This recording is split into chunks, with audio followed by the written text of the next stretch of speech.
So how will all of this play out on the political stage? Does it hurt Trump's chances for his 2024 run?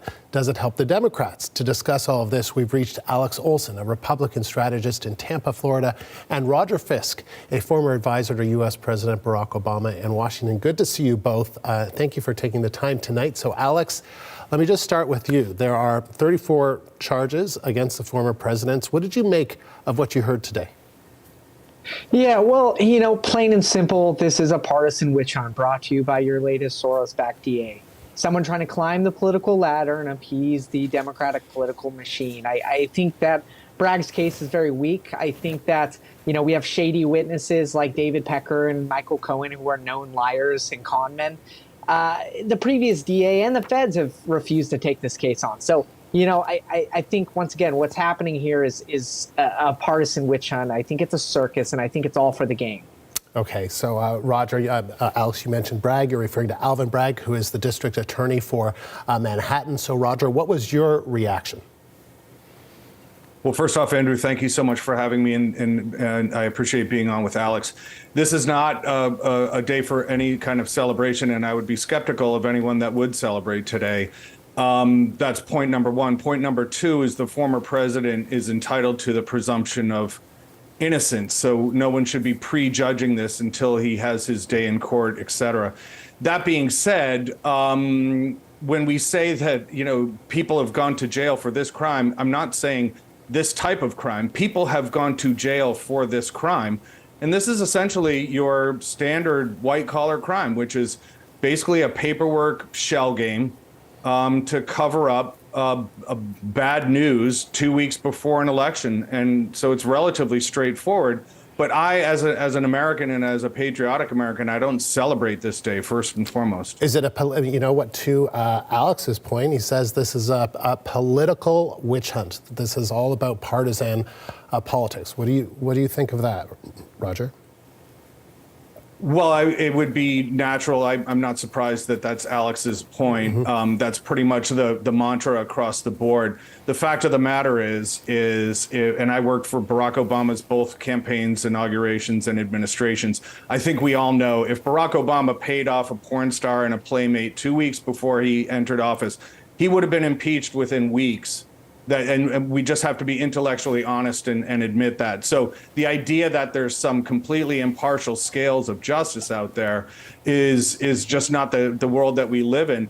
He embarked on this scheme. Some of the transactions are actually checks that he wrote while in the White House, sitting there with David Cohen and with David Pecker. Any American who looks at this, similar to the person that you interviewed, your colleague interviewed outside the White House, and doesn't find that this is worthy of investigation, is not a fan of the rule of law and is not a fan of the Western democratic experiment that the rule of law is based on. Alex, I got to get you an opportunity to respond to that.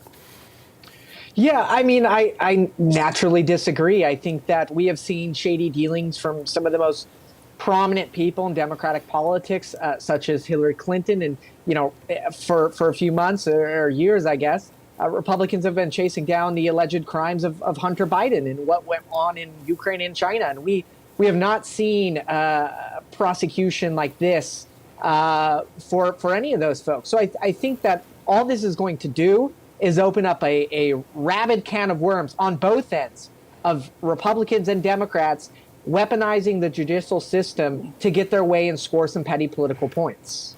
And Alex, this is just the start, though, of his legal troubles. What do you think this will do to the Republican Party looking forward to the next election? Does this hurt or help Donald Trump?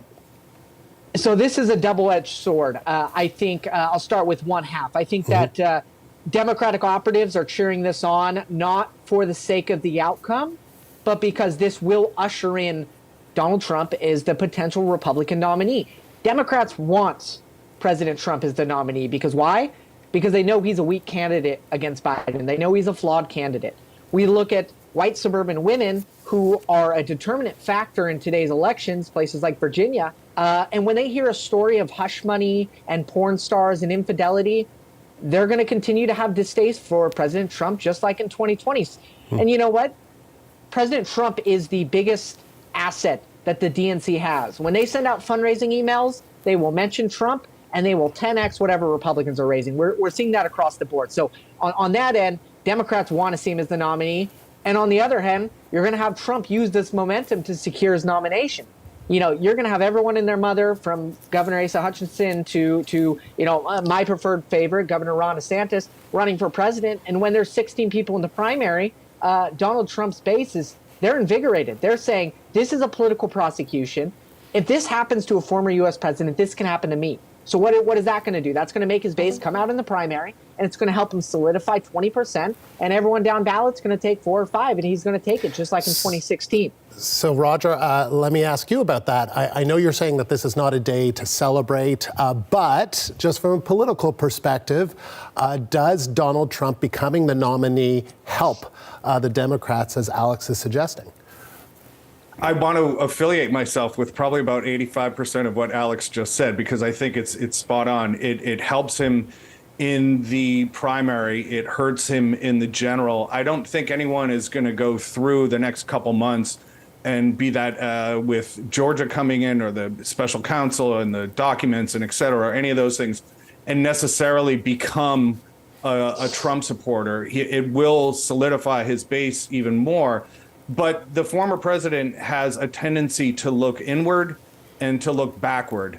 And at least in my experience, having worked for Barack Obama, that's not how you win elections. You want to look outward and you want to look forward. You want to think of things through the lens of like the kitchen table that families gather around every night and figure out how they're going to get through the next couple months and raise their kids and take care of their elders. That's the lens through which a real leader needs to look at running for president. What you're going to see tonight is he's going to be looking inward. It's going to be heavy dollops of self-pity and looking backward, relitigating 2020, et cetera. And none of those, to Alex's point, will reach out to, connect with, or persuade an educated suburban woman around Atlanta or Philadelphia, for example. So, Alex, what do you think we should hear from Donald Trump tonight? And maybe what do you think we actually will hear from Donald Trump tonight? Mm-hmm. You know, I think it's going to be pretty standard. You're going to hear, and I'm in the belief of this, but you're going to hear Donald Trump come out and say, I'm the victim. Mm-hmm. They want to control the narrative. I mean, that is why he came out early last week and said I was going to be arrested. You know, on Tuesday, I think he was honestly forcing the hand of Attorney General Bragg.